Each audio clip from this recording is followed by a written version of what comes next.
Hi everyone, Doug Woodward here, eager to share with you some information on a topic that virtually every prophecy student wants to know. What is Babylon? Where is Babylon? We will dig into that in this video. As you'll see, we will tackle this from the general to the specific. In other words, we will take a 30,000-foot view and then drill down into more detail. Here we go. The question to ponder as we walk through this discussion: if Babylon is to be rebuilt, how long will it take for it to become the economic, religious, military, and political capital of the world serving Antichrist? I'll try not to dwell on my credentials, but I do have them. The topic of who is Babylon and where is Babylon has been at the forefront of my work for the past 8 years. I have a master's degree, I've written about 20 books, and I have extensive business experience as a general manager for Oracle and Microsoft. Since 2000, I developed my own business helping young companies with their business and financial strategies. I've been doing that alongside writing, speaking, and researching topics related to Bible prophecy. Some of you already know a bit about me. A few of you know that I have a crazy marketing handle. Yep, Doomsday Doug. Sounds like a professional wrestler. But I don't hit the mat very often, I can assure you. And we shouldn't laugh at atomic weapons, but this one is the friendliest picture I've ever seen of one.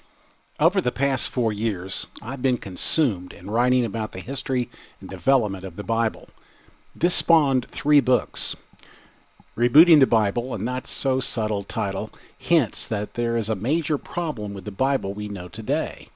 That problem was the result of a rabbinic conspiracy, circa AD 100, when the surviving Pharisees morphed into rabbis. They determined that Christians had made the Greek translation, created in Alexandria, Egypt, around 280 BC, that it had become the Christian Bible. Shockingly, they made changes to the wording in Messianic prophecies and to the chronology of Genesis 5 and 11. The first book documents that fact thoroughly. It also strikes us out on an exploration of the genealogies and chronologies of Genesis, from Adam to Abraham. The second book expands the study to add even more proof to the authenticity of the chronology of the Septuagint, and how, when you add back almost 1,400 years to the standard chronology of the King James Bible, and also it's the work of Bishop James Ussher, it has a big impact on how we understand the great stories of Genesis 1 through 11. The book in the middle, a biography of the Christian Bible, was a necessary study since I incurred so many attacks from the King James-only community.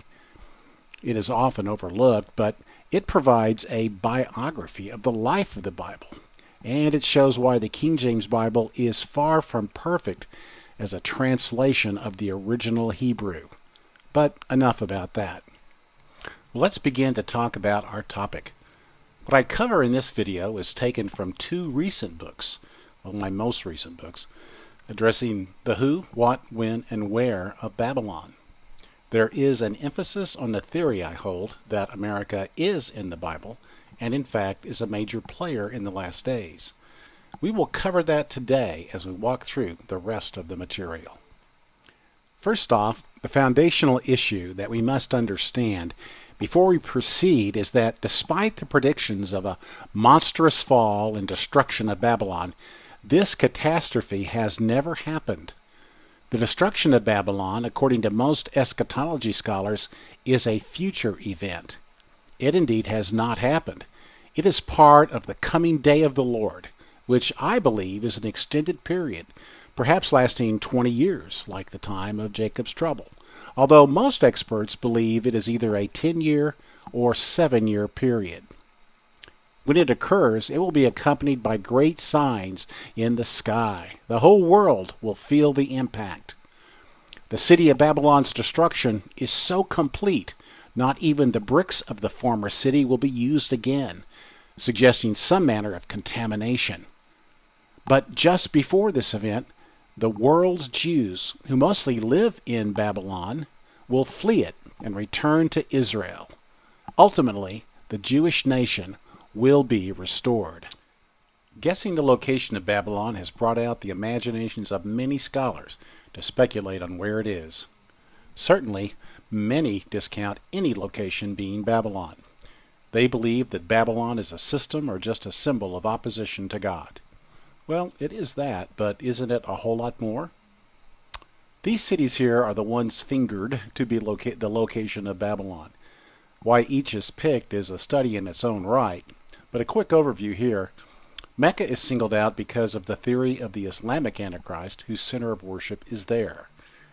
Jerusalem is identified mostly because of a statement in Revelation that calls Jerusalem Egypt and Sodom, the city where our Lord was crucified.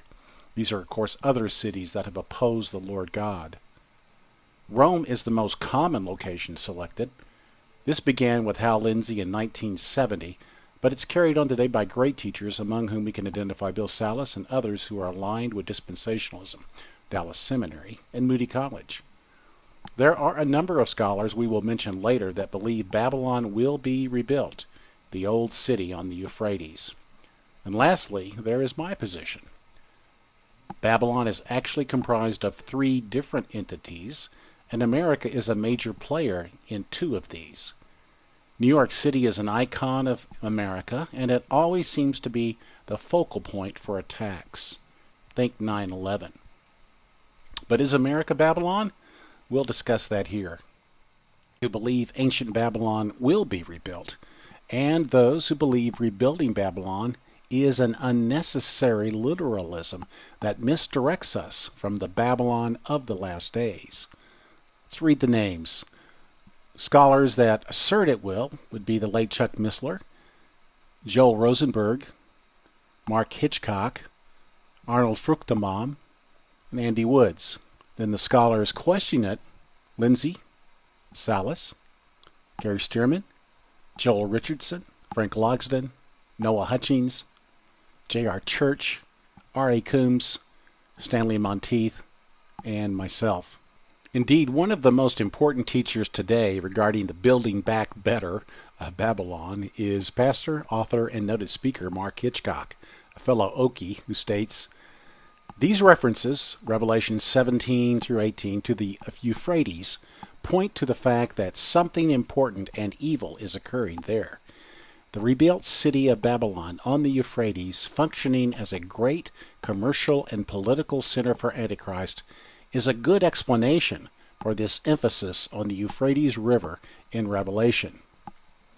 Hitchcock notes also that the mention of Babylon brings with it the idolatry of the first of 4 great empires. All false religions originate in Babylon, and that is a common point of view. By the way, that stunning blue gate is the Ishtar Gate, which was at the entrance to ancient Babylon. Ishtar, you might recall, is the Queen of Heaven. We know her amidst the Roman gods as Venus. Likewise, Babylon's highest god, whom they worshipped, was Marduk. We know Marduk as Mars, the god of war. But when we analyze the book of Revelation, we encounter dozens and dozens of metaphors and symbols. I consider them cyphers. They are codes, and they're not easily broken. Think about these familiar lines.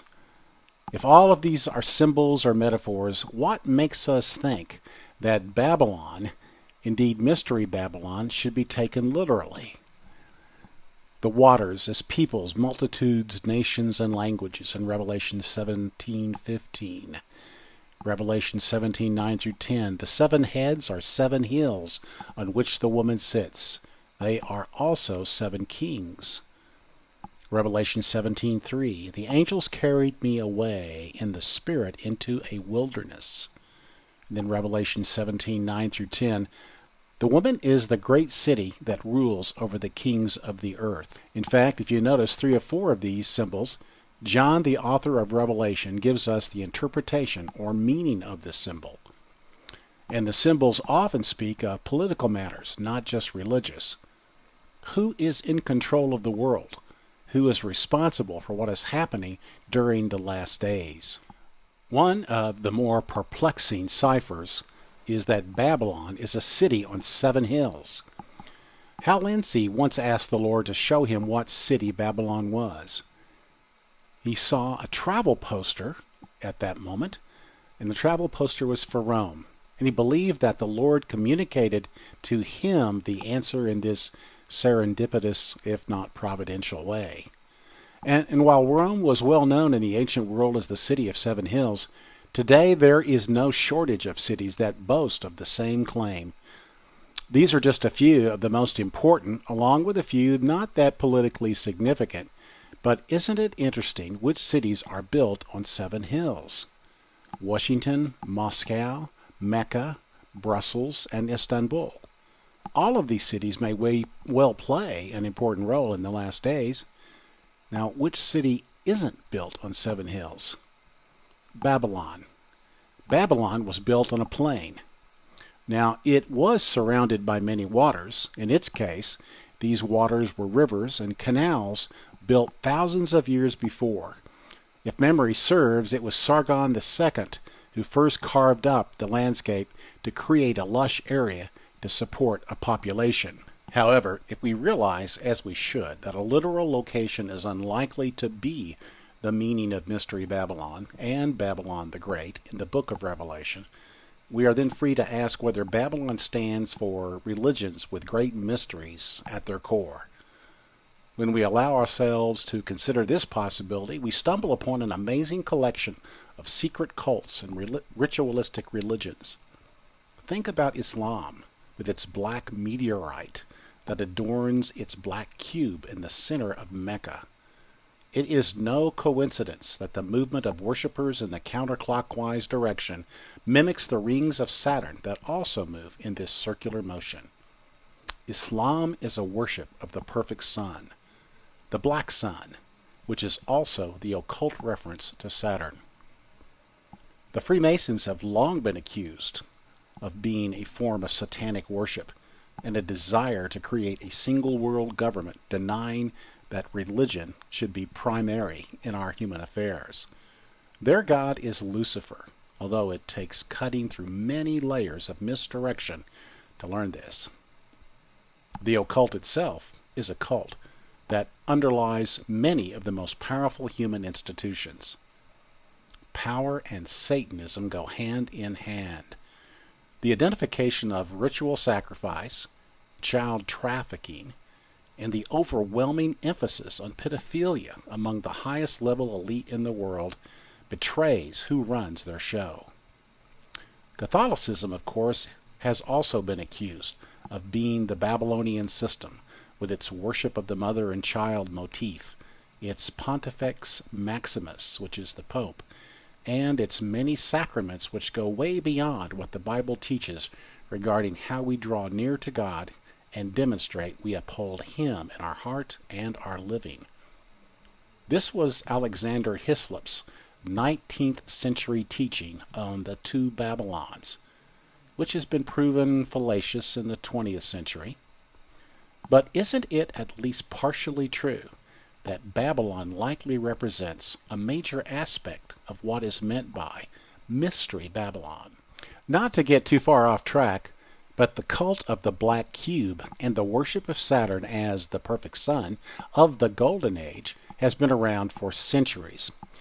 In our book, Revising Reality, Volume 1, 3 other fine authors and I expose how this cult may even underlie the powerful CERN particle accelerator in Geneva, Switzerland.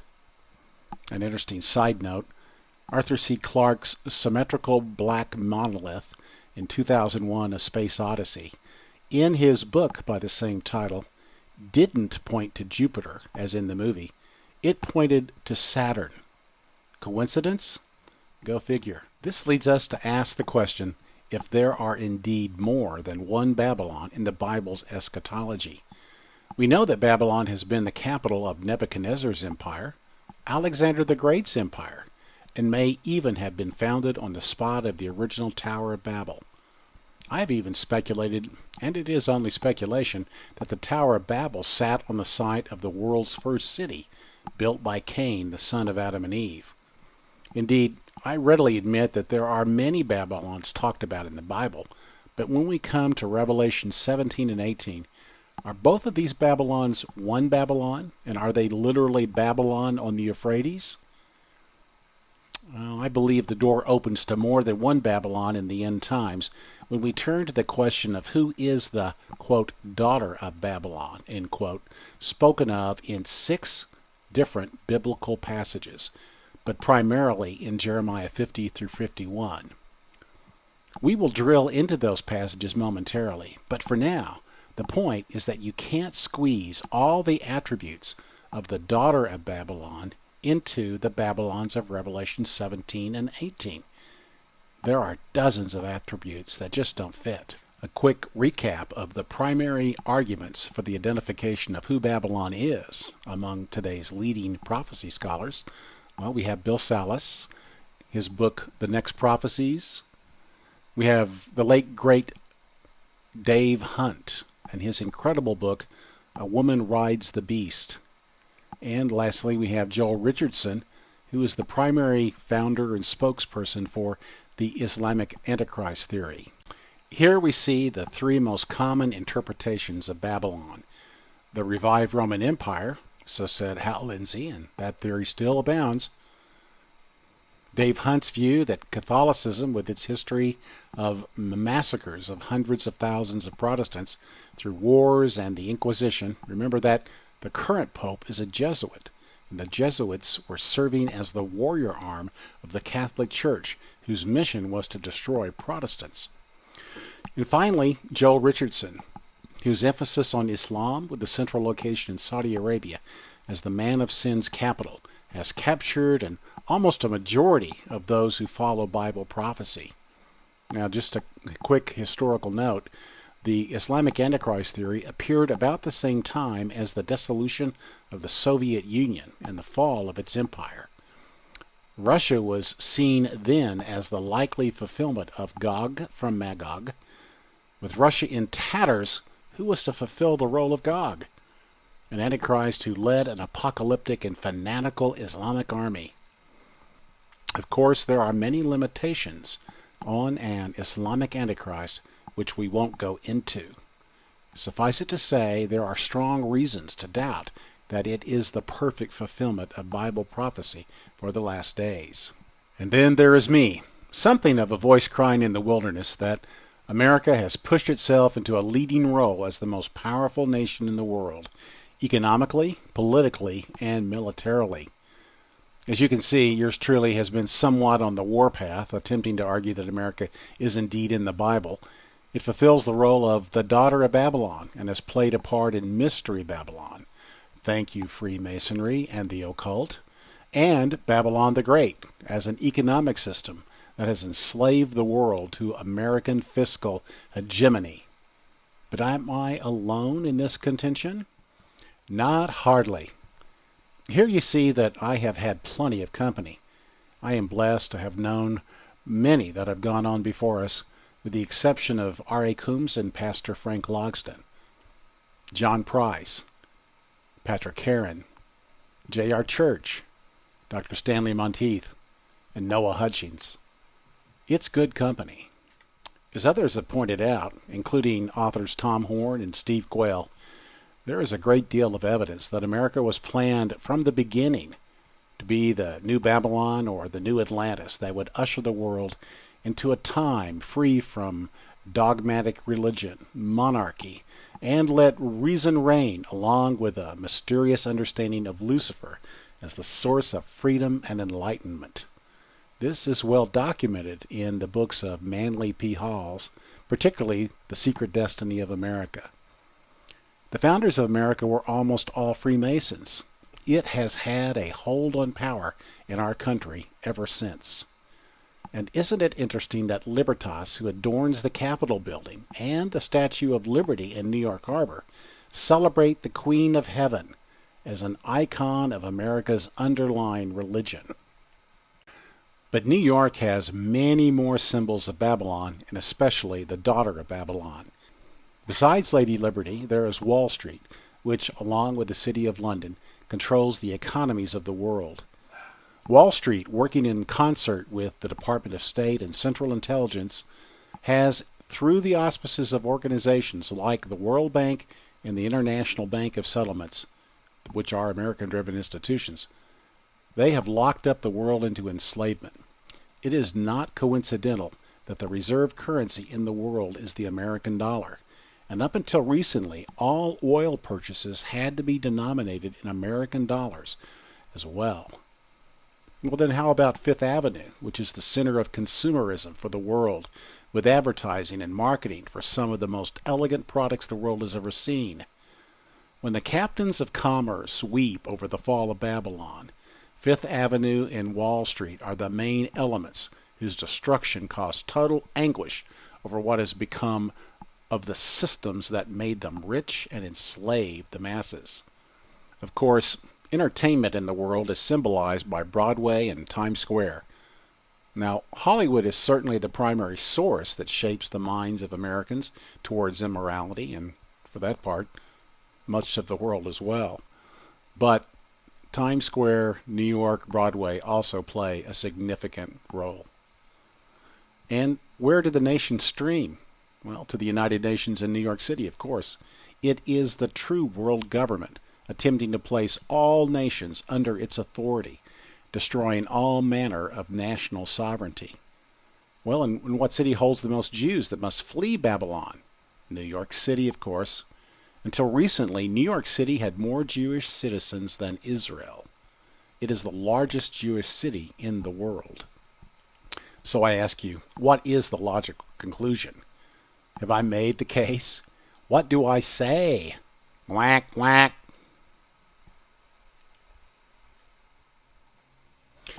Now, it isn't just Bible prophecy proponents and pundits that talk about the decay and demise of America. There are important secular experts that say the same thing. Doomsday is predicted by any number of scholars. I've selected 3 for us to consider in this video. The first is Jared Diamond. Diamond has become a naturalist and anthropologist over the years and become famous for his skill and experience. He has written extensively on topics of great importance. Perhaps no book of his has more relevance than the book Collapse. Diamond has a TED Talk on the subject that you might like to look up to get the details. Here, I would point out just that there are 5 factors that tell us when a society is ready to go belly up. Such things as failure of key allies that provide for the society's food or energy requirements, and unexpected climate change that leads to the destruction of crops and famine. All 5 factors are relevant to the United States. Indeed, Diamond asks the question, lurking behind this romantic mystery is the nagging thought, might such a fate eventually befall our own wealthy society? Will tourists someday stare mystified at the rustling hulks of New York skyscrapers, much as we stare today at the jungle-overgrown ruins of Maya cities? Diamond doesn't predict when this will happen, just that all the seeds have not only been sown into our soil, they are grown into mature plants of massive size and are overtaking all the other necessary conditions, compromising what we need to thrive and ultimately survive. More well known are 2 social and political scientists that also have charted the steps to decline and destruction of a social order. Of course, they focus their efforts on the United States. This book has gained considerable traction with numerous political voices. One voice in particular has been heavily influenced by the fourth turning. Steve Bannon, a noted voice for Donald Trump and hardcore conservative, has been dramatically influenced by the fourth turning. Thus, the book has had a political impact on the United States. So, what are the turnings? Well, let's consider these and be thinking in terms of the United States and our history from World War II at the beginning of the so-called American century, where our military, our currency, and our political will dominated the world, absent the perennial power of the British Empire and the failure of the great fascist experience in Germany, Japan, and even Italy. So, here they are. High. This is an upbeat era, institutions strengthen, new civic order, values of old regimes fade. Secondly, awakening. Passionate era of spiritual upheaval, the old order attacked by new values. Third, unraveling, a downcast era. Institutions weaken, old civic order decays, new regime values implants. And finally, crisis, decisive secular era, a regime with new values replaces the old order, individualism reigns. Strauss and Howe contend that we entered the crisis stage in our country early in the 21st century. They wrote the book in 1998, but at 2001 the crisis began with a vengeance. Then in 2008, the world economy fell apart and Americans felt the impact as hundreds of thousands of Americans lost their careers, their homes, and even their livelihood. Strauss and Howe assert that for America, our turnings are typically very predictable and consistent. The turnings happen every 20 to 25 years.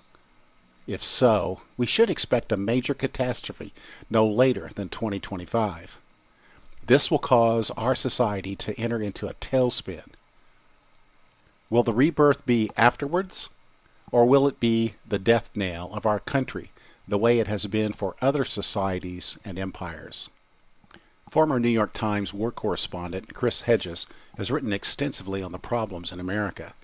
Hedges is essentially a socialist, although he was trained in theology at a famous Ivy League divinity school. Hedges has grown into one of the most vocal critics of the path America has been on for the past few decades. His latest book, America, The Farewell Tour, concludes that the USA is headed inexorably to destruction from within and from without. What does Hedges say? Well, a lot, but here's a brief synopsis.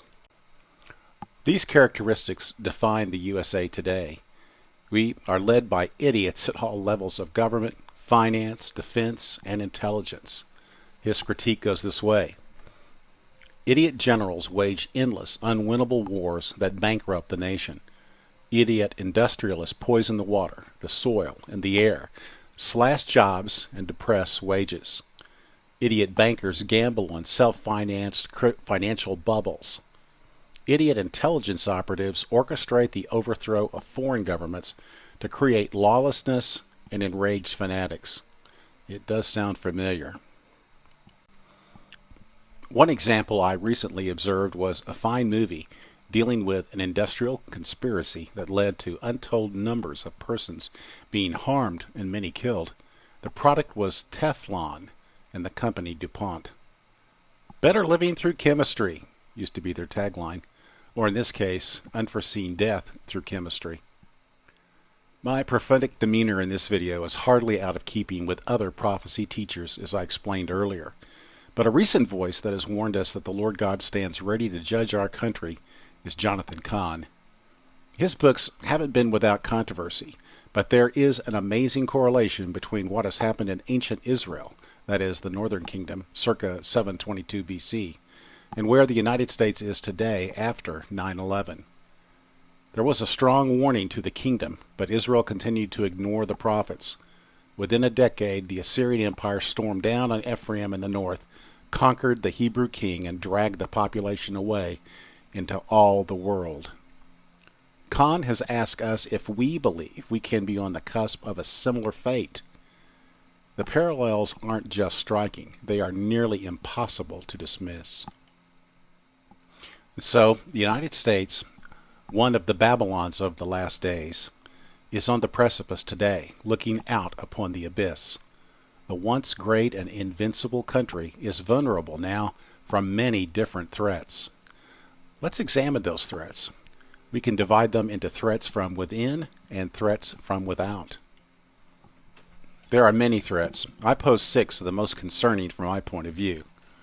First, the dollar could collapse, possibly in 2022. The Great Reset looms. One central bank worldwide will ultimately result one digital currency. Second, surveillance continues to erode personal freedoms. Third, immorality. Pedophiles are flourishing. Christianity, democracy, suffers cancellation. Fourth, the U.S. government is broken. Career politicians reign. The 50-50 split is in the Senate, which means that the Vice President decides our fate.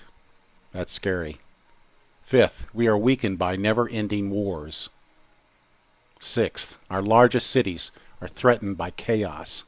Civil war seems inevitable. And then there are the threats from outside our borders. These threats are more than concerning. They are frightening. China knows that our greatest weakness is to pandemics. Unlike them, we won't lock down our citizens to the point of starvation and dying from lack of water. But what if they ruled us? The U.S. finances itself by selling treasuries, bonds, and notes. America is still able to get money from the world at 2% interest plus or minus 0.5%. Hey, I'd take a loan, 2% interest. But if inflation runs away and the U.S. can repay debts to buyers of treasuries with cheaper dollars due to inflation, the spigot will most likely close. Russia is still a big threat. Despite a poor military performance in Ukraine, we need to remember that poking a bear in the eye and pushing him into a corner is not going to end well for either of us. They have superior strategic nuclear weapons, that is, intercontinental ballistic missiles, and may be forced to use them to survive. On the other hand, the free world depends upon the USA to protect it. Our ability to continue to project power globally appears to be diminishing. Our aircraft carriers are vulnerable to hypersonic missiles. We may not be able to protect them, and thus they may not be able to patrol enemy waters and be tasked to launch attacks on Asian nations. However, our vulnerability also stems from the fact that one nuclear missile exploded high in the atmosphere somewhere in the middle of our nation could knock out our energy infrastructure, i.e. the grid, and following the EMP attack, food and water shortages will come about in a matter of weeks. Estimates indicate that as many as 70% of our population will be eliminated within 1 year. Yes, judgment does appear on the horizon. And yes, there is immorality and a dire shortage of reverence for the God of the Bible. The USA has been the center of economic warfare against the Third World for the past 70 years. Our intelligence agencies have instigated regime overthrows, without any doubt, across the globe. The so-called color revolutions are only the latest collection of destructive activities our nation must take responsibility for. And globalism has been our idea almost from the very beginning. Are we being judged as fulfillment of prophecy for being Babylon? In my book, American Requiem, I dive into an analysis of what commentators have said about Babylon over the past 300 years, roughly since the beginning of the Americas, and its significant presence in the New World. What did the commentators say about Babylon? John Gill, Darby, John Wesley, Kelly, and a dozen others argued that Babylon was not a specific location, but represented a world system opposed to God. Babylon wasn't a Middle Eastern city.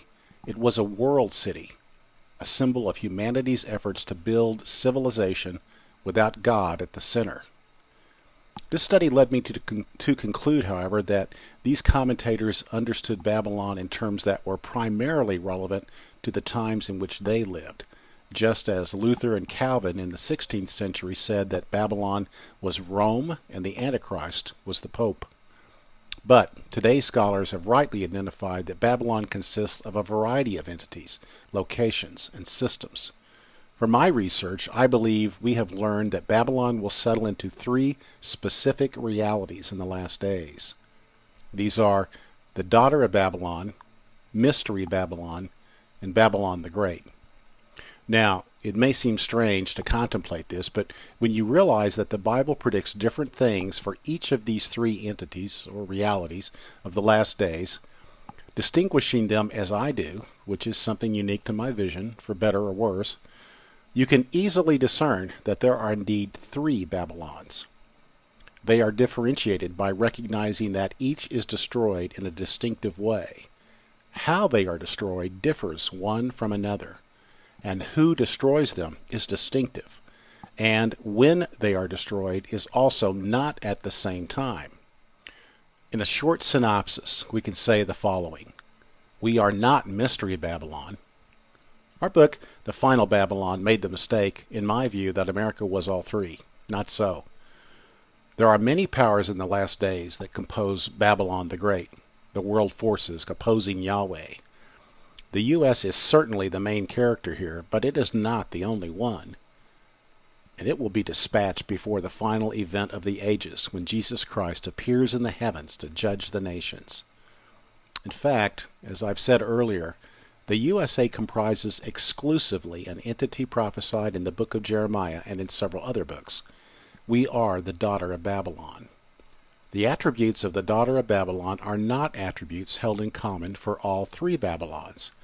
They are unique, identifying factors, as we will see. Consider this list of attributes from Jeremiah chapters 50 and 51. Quote, "We are the hindermost of nations, last in the series." Jeremiah 50:12. "The hammer of the whole earth." Jeremiah 50:23. "The richest nation in the world." Jeremiah 50:12, 37, 51:13. "We are a mingled people." Jeremiah 50:37. "We are a nation living on many waters." Jeremiah 51:13. "And the nations flow unto him, they flow unto us, they stream unto us." Jeremiah 51:44. "We were once a golden cup in the Lord's hands." Jeremiah 51:7. "The people of God flee Babylon." Jeremiah 50, verse 8, 28, and 51:6. And finally, it betrays the people of God. Jeremiah 51:49. And one of the eeriest attributes of the daughter of Babylon is celebrated, predicted perhaps, on a column on the occult cathedral in New York City, the Cathedral St. John the Divine. One likely supposes that St. John in this instance is John the Baptist, a heresy of the Knights Templars and the Cathars that eventually caused the Catholic Church to destroy both of them. The only survivor was the Scottish Rite of Freemasonry, which has played such an important part in providing the doctrine and mission statement for the New World, and even more specifically, the role of America. The waves will destroy New York. Could this be the result of a giant asteroid impact discussed by Tom Horn in his recent books? It's hard to miss the meaning of the picture carved on this column.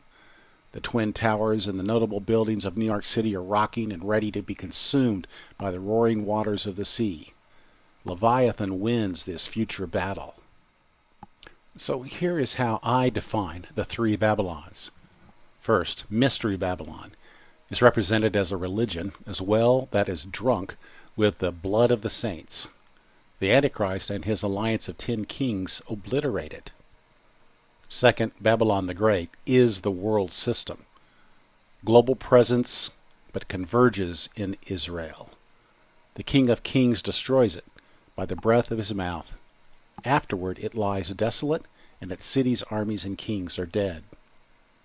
Finally, the daughter of Babylon is addressed more as a land than a city. An alliance of nations from the north destroys it through war, making its land desolate. If the USA is the daughter of Babylon, does the Bible discuss her in any other location than Jeremiah 50 and 51? Of course. Psalm 137:8 says, "The daughter of Babylon, who art to be destroyed, happy shall he be that rewardeth thee as thou hast served us." Isaiah 47:1, "Come down and sit in the dust, O virgin daughter of Babylon. Sit on the ground, there is no throne, O daughter of the Chaldeans, for thou shalt no more be called tender and delicate." Isaiah 47:5, "Sit in silence, go into darkness, daughter of the Babylonians. No more will you be called the queen of the kingdoms. They shall hold the bow and the lance. They are cruel and will not show mercy. Their voice shall roar like the sea, and they shall ride upon horses, every one put in array, like a man to battle, against thee, O daughter of Babylon." From Jeremiah 50, verse 42. From Jeremiah 51:3, "For thus saith the Lord of hosts, the God of Israel, the daughter of Babylon is like a threshing floor. It is time to thresh her. The time of her harvest shall come." And then lastly, Zechariah 2:7. Deliver thyself, O Zion, that dwellest with the daughter of Babylon. In my books, American Requiem and The Next Great War in the Middle East, I lay out this chart illustrating 30 notable prophecy scholars and their points of view regarding when the Battle of Gog from Magog takes place. I highlight this because it is my view that the USA, the daughter of Babylon, is destroyed at the outset of the War of Gog from the land of Magog. And this destruction happens sometime before the final 7 years, which we also know as Daniel's 70th week. The consensus among the 9 scholars and teachers that I highlight is that this period is most likely 7 years from the midpoint of the tribulation, also known as, of course, the Great Tribulation. This would place the War of Gog 10.5 years before the physical return of Jesus Christ. If you are a pre-trib rapture believer, this event, the destruction of the daughter of Babylon, may well be the moment that the rapture takes place. Bob Ulrich once informed me that the late J.R. Church said, quote, "As we are transformed and gather in the clouds, the missiles will nip at our heels," end quote. Well, perhaps that is so. We don't know. But if the daughter of Babylon is destroyed, as I argue, this may be the appointed time. Where would dispensationalists be without their charts? Some joke that the reason there is 30 minutes of silence in heaven, as predicted by John in Revelation, is because we dispensationalists have to update our charts. It always impresses me that the best-selling prophecy book year after year is Clarence Larkin's Book of Charts, The Plan of the Ages.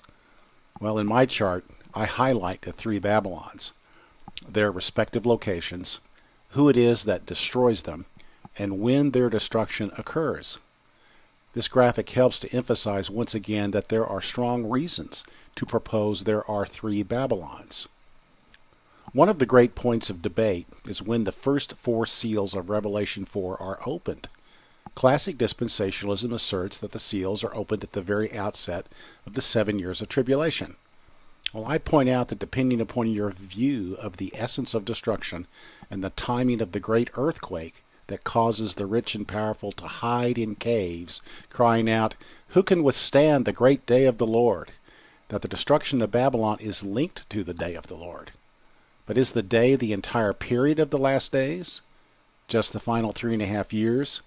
Or the very last day, when Jesus physically appears to make war on his enemies and destroy Babylon the Great by the sword proceeding from his mouth, destroying Babylon by the word of his mouth? This teaching does consist of some serious speculation on my part. I'd like to think that it amounts to educated speculation, and that the scenario I point out for the culmination of this era sets in place the proper timing and occurrence of the great events of which it will consist. But there is always hope. The Lord God knows where his saints are and looks to and fro across the earth for their protection. He knows how to save and preserve us. That's what Peter said. Jeremiah says essentially the same in the book of Lamentations. As the time of Jerusalem's destruction was upon him and his nation, he trusted in God. Jeremiah said, "This I recall to my mind, therefore have I hope. It is of the Lord's mercies that we are not consumed, because his compassions fail not. They are new every morning. Great is thy faithfulness. The Lord is my portion, saith my soul. Therefore will I hope in him. The Lord is good unto them that wait for him, to the soul that seeketh him. It is good that a man should both hope and quietly wait for the salvation of the Lord." That's, of course, from Lamentations 3:21 through 26, and the subject of a great hymn, which is one of my favorites. And so Jesus said that it was not right to speculate on the timing of the Lord's return. In Acts 1, we are told to wait upon his power and then to take the word of the Lord into all of the world. Our mission is evangelism and preaching the gospel of repentance and regeneration. We are to occupy until he comes. Thank you for listening. And here's how you can connect with me. Recall that the books from which this is based are Will Babylon Be Rebuilt in the Last Days and American Requiem. Equally of value here are the books The Next Great War in the Middle East and Is Russia Destined to Nuke the U.S.? These are tough messages, but the Lord loves us and will walk with us as we walk in faith. Amen. Maranatha.